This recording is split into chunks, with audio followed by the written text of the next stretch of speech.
a great pleasure and honor to be the final speaker in this season of the series of a really important initiative. I want to thank all the organizers and everybody who's attending. It's really a wonderful opportunity to talk together about very important things. So I'm going to kick off with races in place. And sorry, there we go. So part one, which I'm calling unfinished. So let me begin.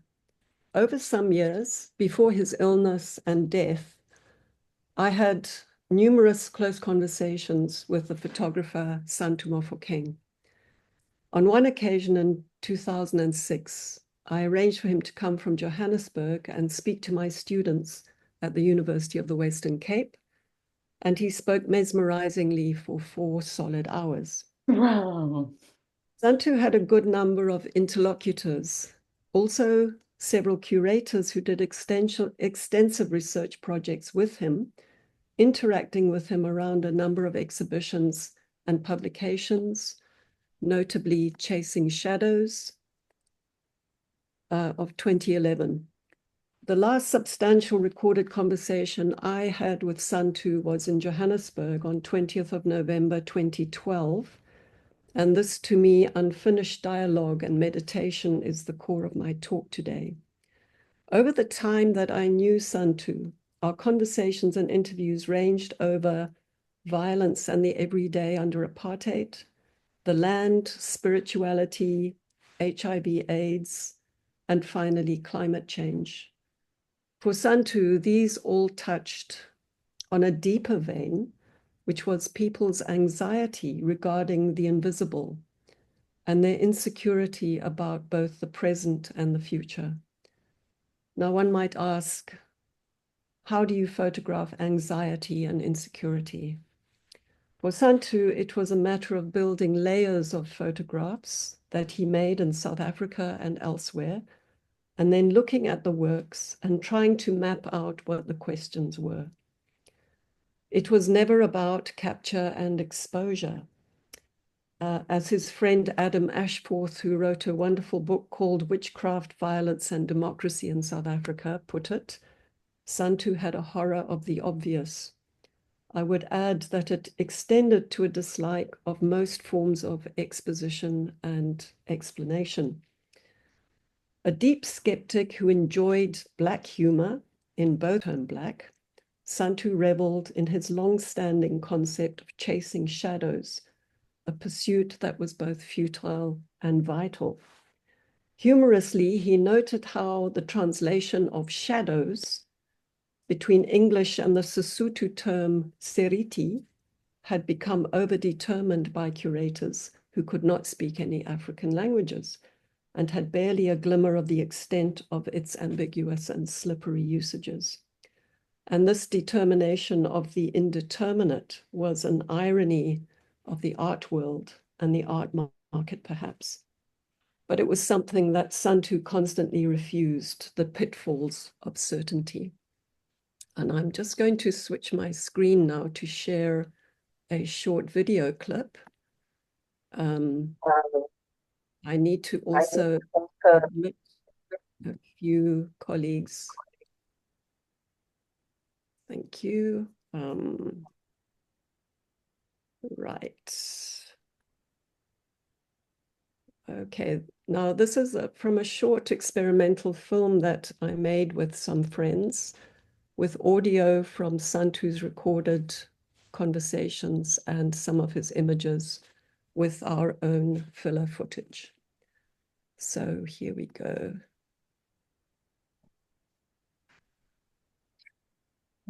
Ambivalence or ambiguity, this is what informs my work. It's that when you think you know, actually you have to know you're in trouble.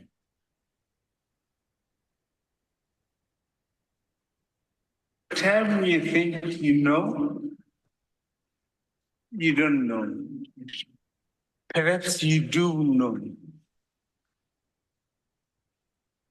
This sense of self-righteousness, this sense of saying, I feel okay because I know I have it, everything stitched.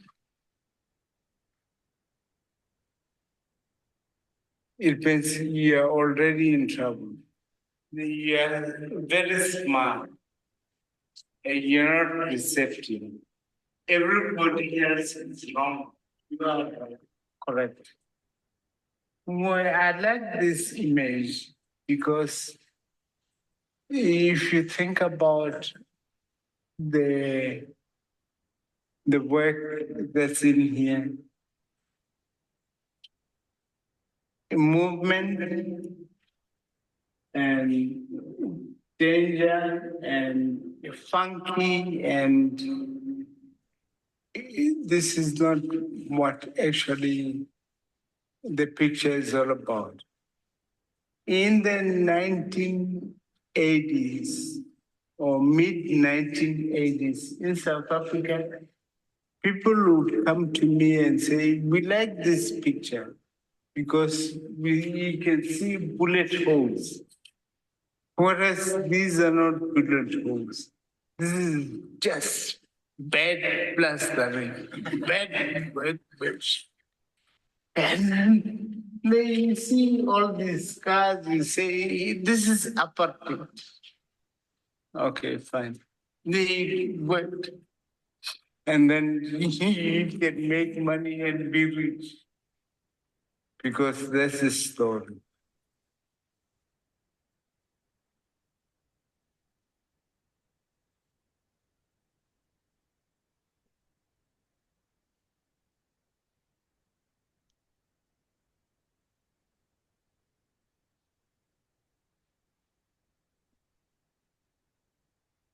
Right, thank you. To carry on, how does this fit into the question of emancipation? Why raise issues of certainty and uncertainty in a forum here that takes its cue from by, for democracy? Now, Santu did not fit the template of a political photographer. Fellow photographers in the Afropix collective he joined in the 1980s, who clinched the defining anti-apartheid photos, he referred to as the A-team. In fact, he stated he was a failed photographer in this regard. He did not have the resources, he could not compete. He did not have a career as such. He just tried to survive and follow the openings when they arrived. So Santu was not a photographic marksman. He did not shoot. He experimented and extemporized instead, especially in the darkroom in these analog years.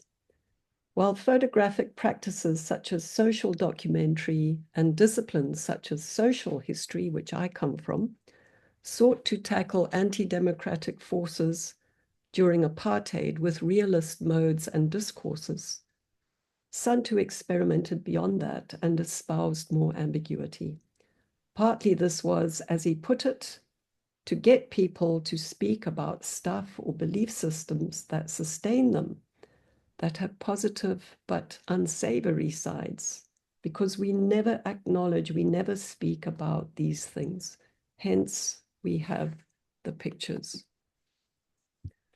The problems in South Africa and the current disintegration of democratic institutions more globally means we have to reconsider the photographic discourses across the spectrum, from hard photojournalism to realist documentary to the more experimental.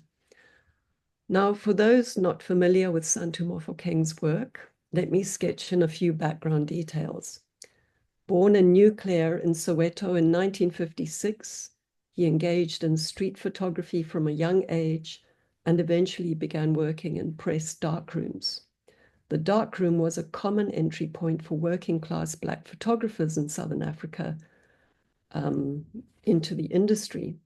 In 1986, he joined the photographic collective Afropix and began to focus on the then unfashionable topic of everyday life in the township. This included what became a famous series called Train Church. So Afropix was one break, and another was working under historian Charles van Onselen at the Institute for Advanced Research at the University of the Witwatersrand, where he was photographer in charge of the darkroom. Now, broadly under the aegis of Van Onselen's oral history project on Black sharecroppers, especially someone called Kas Maine, Santu began to develop a number of photo essays under the rubric Chasing Shadows. These led to known exhibition works and portfolios, Blumhoff portfolio, Distorting Mirror, Townships Imagined, Appropriated Spaces, Black Photo Album, amongst others. Also in the course of a number of international residencies that he eventually was awarded. At a walkabout for his 2006 exhibition Invoice, which was named to imply a reckoning or a cost of apartheid, somebody asked Santu why he did not photograph violence, and he replied, "The violence is in the knowing." For him, this was very true. This struck home for me when I attended his memorial service in Soweto after he died. And this was held at Morris Isaacson High School, where Santu had an interrupted matriculation year in 1976. In fact, Morris Isaacson High School had been the epicenter of the Soweto uprising, led by students from the school. What I learned at his funeral memorial from speakers of the class of 1976 was that you could not come from a more politicized cauldron in the midst of violent convulsion against the state, with many young lives sacrificed, broken, lost, or disappeared in ways that seemed senseless. So they were the lost generation.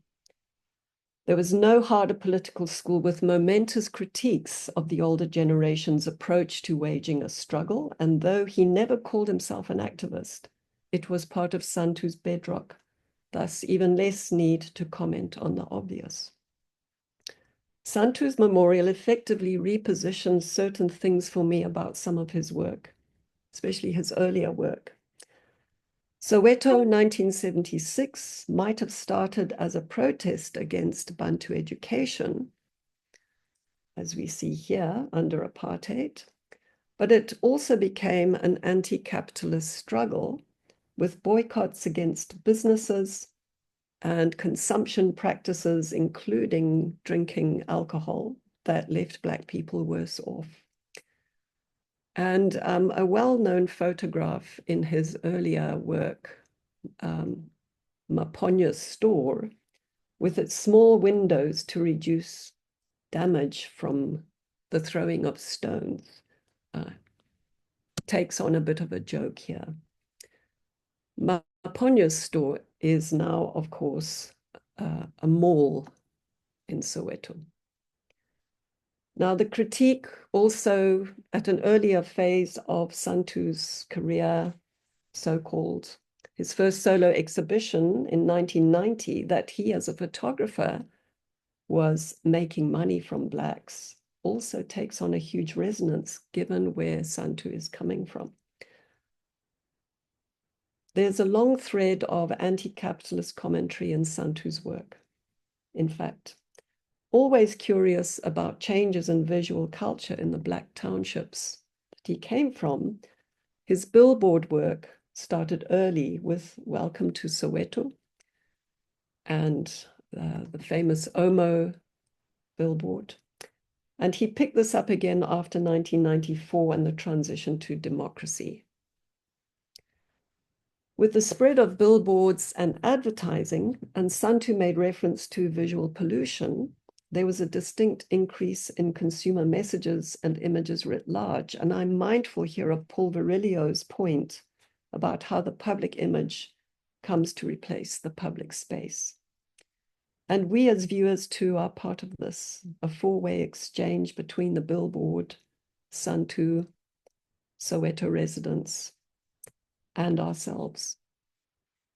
Even without reverting to a concept like James Hebbier's photography complex, this visual field around such a billboard as this one addresses big capital. It's very dated now, of course, with the manufacture of artificial diamonds lowering global prices.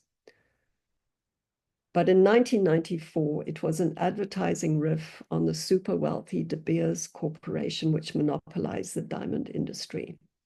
So first, love was forever through this slogan about the diamond. Now, democracy is forever.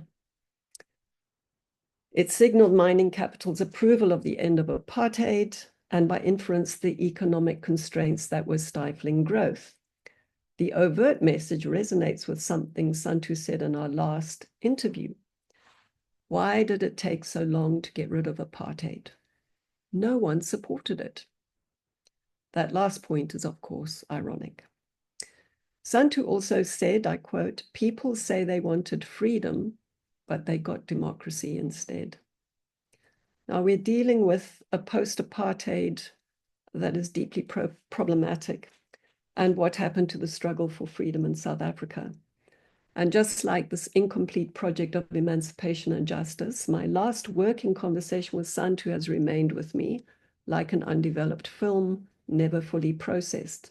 And as I tried to process it further and extemporize in my turn, I realized more and more that some of the subject matter in this final project has been present in his older work and been obscured under the other questions we were pursuing at the time. For there's also another subliminal message in this Democracy is Forever billboard photograph, and that is about carbon democracy. And this is not a retrospective reading or a teleology. It has been sitting there all the time. Let's stay for the moment with this Democracy is Forever billboard. And I have two observations I want to make. One is about the way photographers pick up on surfaces, especially in urban areas, that refers us back to the video clip from the experimental film that was made about Santu's work, which is very much about surface phenomena and how these are read or misread. This was an urban methodology that Georg Simmel proposed in the early 20th century that was picked up by both Siegfried Kracauer and Walter Benjamin in different ways. Simmel's methodology was to read surfaces for what was hidden in the depths as symptoms of what was less visible. And between 2016 and 2019, with our postgraduate students, we've worked with this rather loose formulation in our visual history practical photo work, which we were then conducting in a main road in Cape Town called Voortrekker Road, which had become filled with the detritus of apartheid's history. And these are some images from that project. So this is what I take up here, an interrupted set of thoughts and connections around photos that manifested surface phenomenon and need more reflection. Diagnostics, if you will. Now, what became the last formal conversation was commissioned by the Market Photo Workshop in Johannesburg in partnership with French-funded project emerging from Les Rencontres de la Photographie Arles.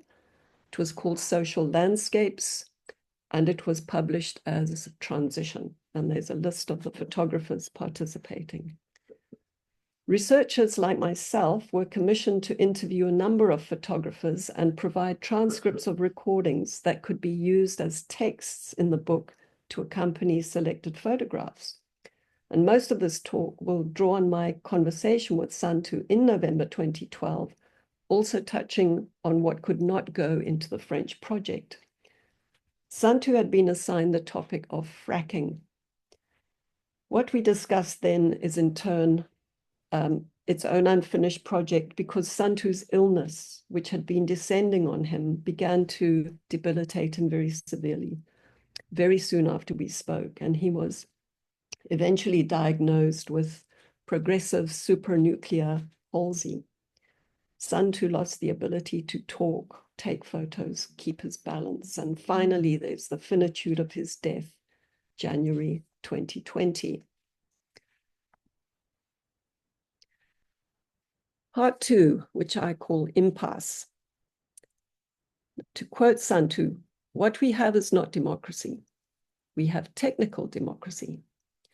When I asked Santu to say what he meant, he said, you have the land, but it's controlled elsewhere. He quoted political science Patrick Bond as saying, we've got the state, where's the power? As we spoke, we were trawling through photographs on his screen. And he said further, I'm not saying it's corruption or about tenderpreneurs, which is part of South African vocabulary, about contracts issued by state to favored entrepreneurs. But Santu went on to say, basically, the ground was laid long ago that Mandela can have the country, but it's ruled by people elsewhere. He went on, and then what do? You want to redistribute? You want to realize everything, but you don't have the power to do so. You can't deliver. The market actually determines what you can or cannot do. Moreover, he pointed out, since the transition to democracy in 1994, the South African government has been trying to pay off the apartheid debt it inherited. Parcels of land have been sold off for speculation, including for potential fracking to service the debt. Now, there was and is something very interesting going on about temporality in these statements. And as we also stopped to talk about certain photographs, there is a debt from the past which holds the future hostage to some degree.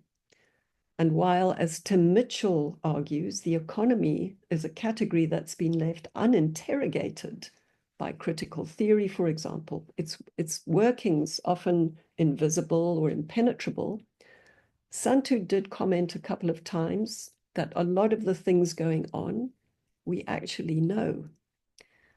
Now, this brings me to a particular photograph that Santu found very provocative from his travels during the social landscapes work. And as he said, these are some of the pictures which actually lay the ground as to what are the issues. I'm just pausing to admit to colleagues, sorry. Now, located in the Northern Cape, this photograph referred to a previously busy mineral cargo train line heading for southern ports.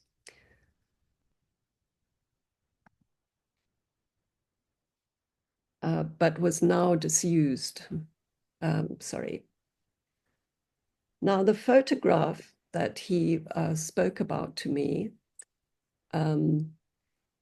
included a stop sign for the crossing across the railway line, but the railway line itself had long ceased to function.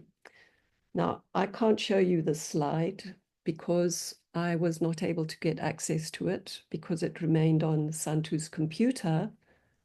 And in the wake of his, towards the end of his illness and in the wake of his passing, there was a copyright dispute.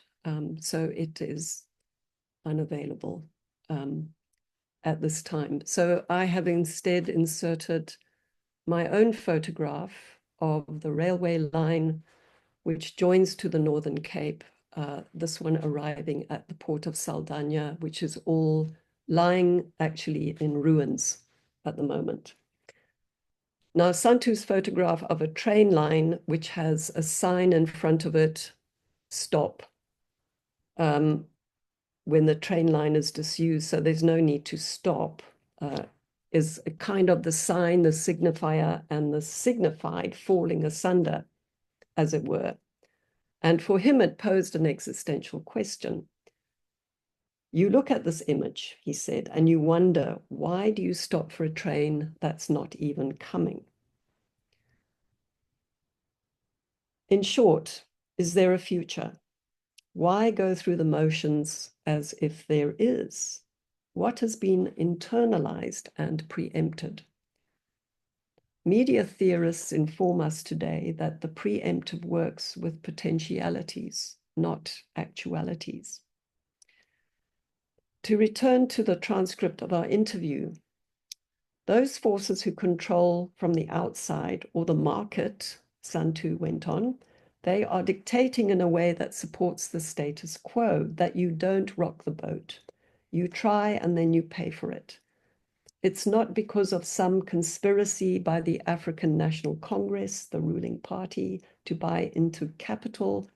When they were making their financial policy in 94, they had to get approval.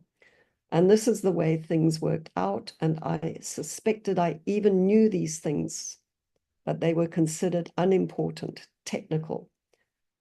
But Santu went on, we are paying for it today. That's why the joke is South Africa works, but people don't work. And that's a reference to unemployment rates in some parts of the country of 60 to 70%. Santu asks, how is that possible? It sounds like a joke, but it's actually not. Now, something has caught up with us that was thought unimportant at the time, some kind of historical misalignment. And the concept of afterlife doesn't really work here. It has more to do with deferral. Santu also picked up on another temporal glitch. I quote, and me, I look at anti-fracking and it looks like South Africa during apartheid. It reminds you, you have people on the side of right, they think this is evil, and you're opposing something which is not there. We're not fracking. Which area is being fracked? I asked him to clarify. So he was encouraged to photograph protests about fracking, though fracking had not yet started, but it was coming. So it was about future fracking, though not yet. Something had happened to the present. It was not sufficient unto itself. But the land, it seemed, was already available for fracking. Santu responded, the land has been identified, it's speculation. Now, speculation is an interesting term here, whose etymological roots go back to forms of looking and vision.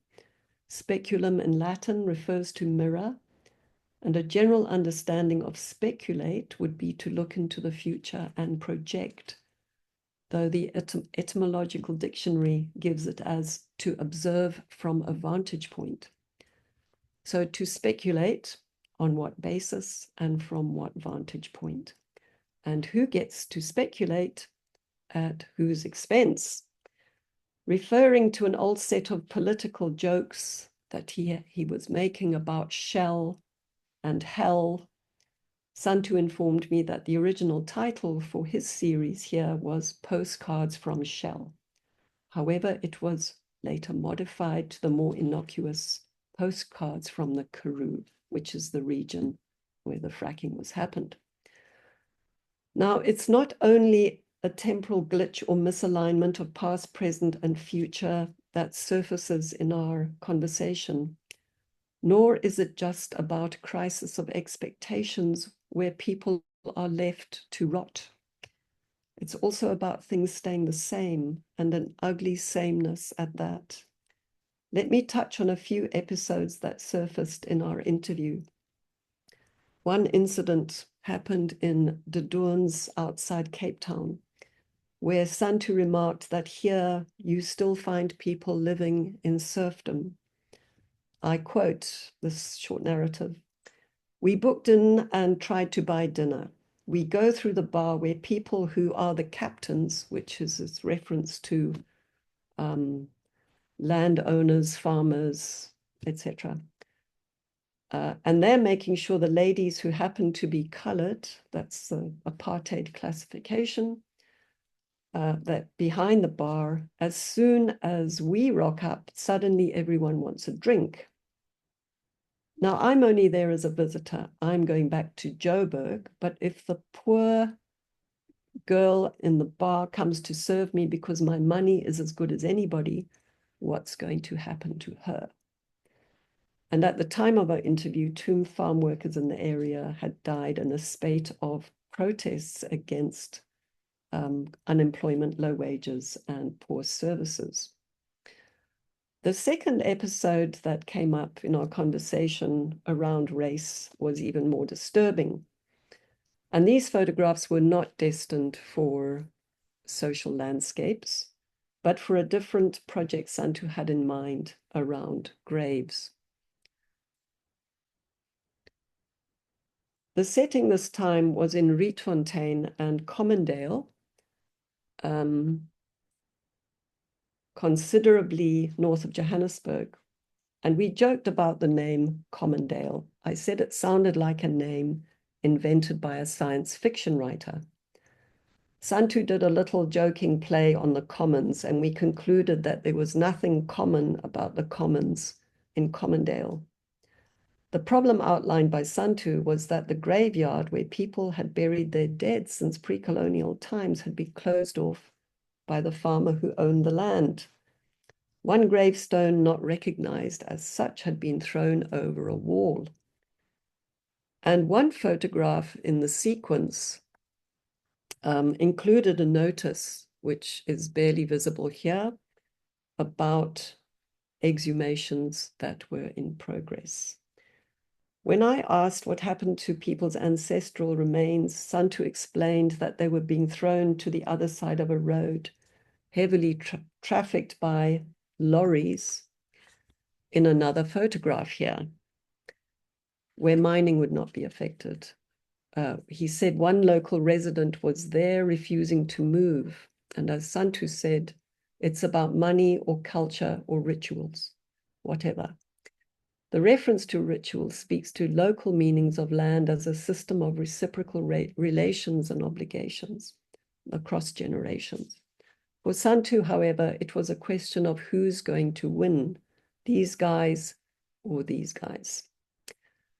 Santu felt that this photo, in fact, was rather like a movie still.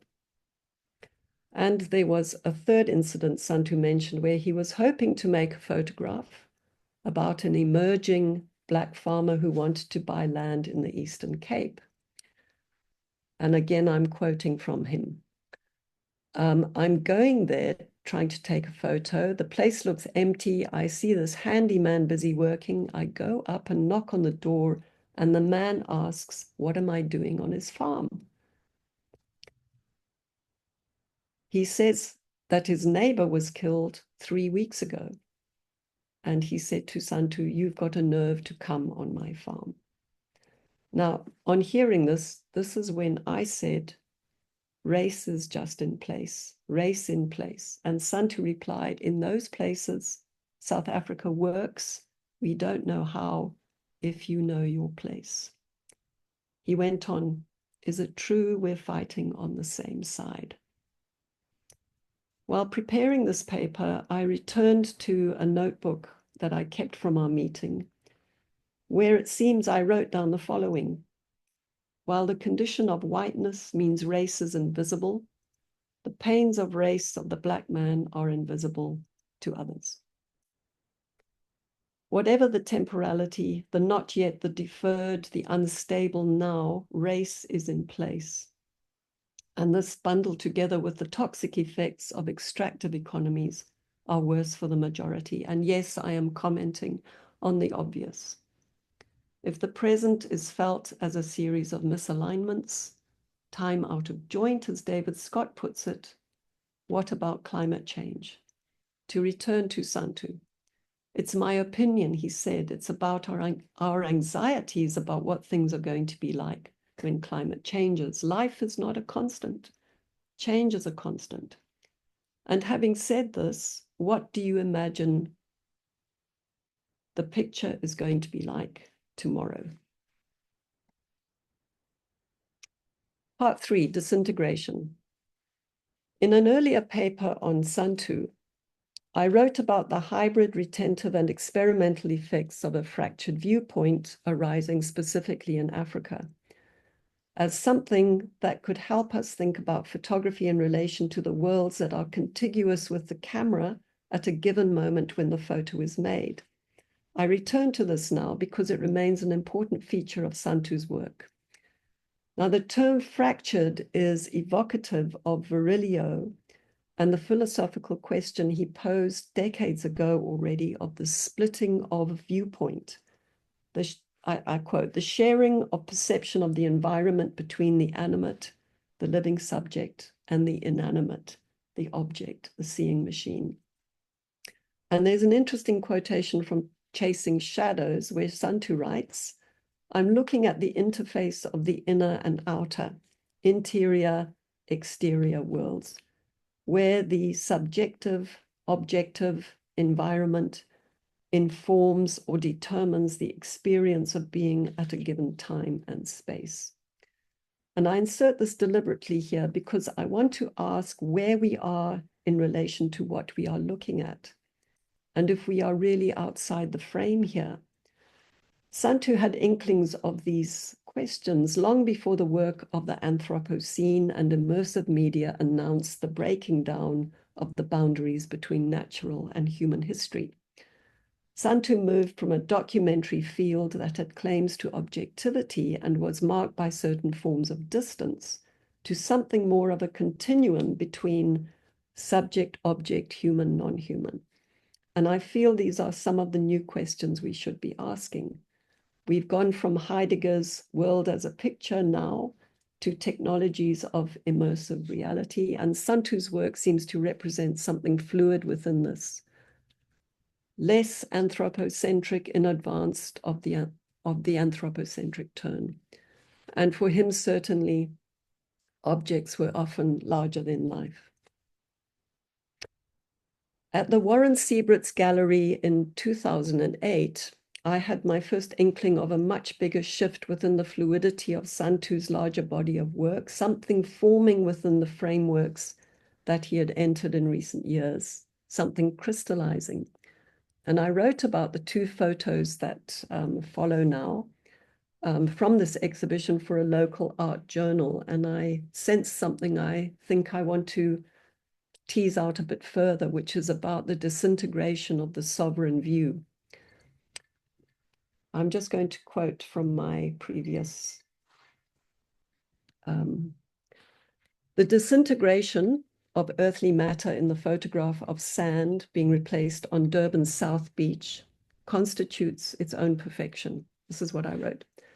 Mofokeng's preoccupation with perception and convention has inverted landscape to celebrate the destruction and artificial recreation of the ground under our feet. The viewer is positioned to watch sand raining down on the beach to virtually obliterate the sky, as if close to the source of the sand rain. While this is an almost godly photographic position, it gestures to the breaking down of many certainties. The flying gobs of wet sand suspended between elements evoke an older shelling of the mind. French theorist of vision and speed, Paul Virilio, reports the finding of a First World War psychologist.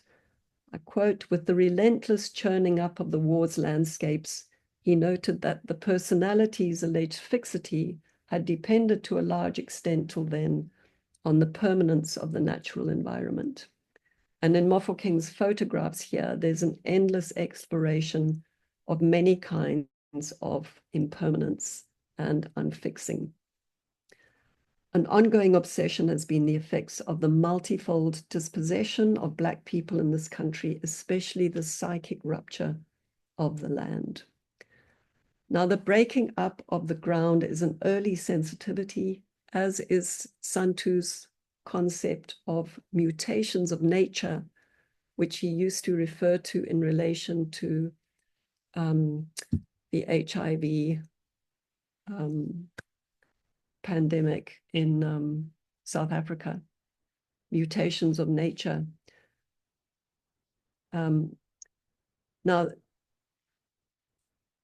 this early sensitivity carries over into themes that crystallize more forcefully in climate discourses that in fact are only landing for most of us now. How do we think about the destabilization of the position of the viewer? the defamiliarization. And can one say that Santu had been decentering the human for a long time? When I suggested in the essay Poisoned Landscapes that I found little that was humanist in some of his work on land, Santu actually disagreed.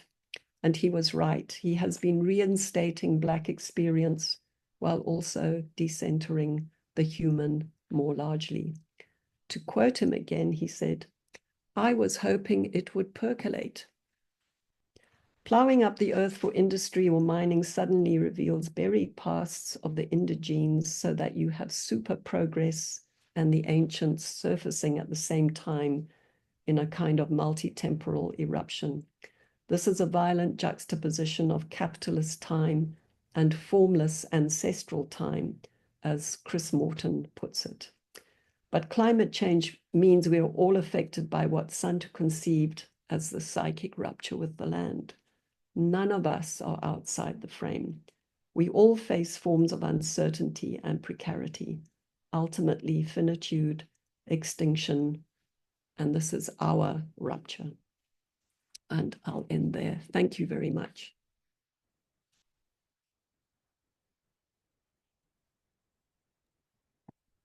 Many thanks, Patricia.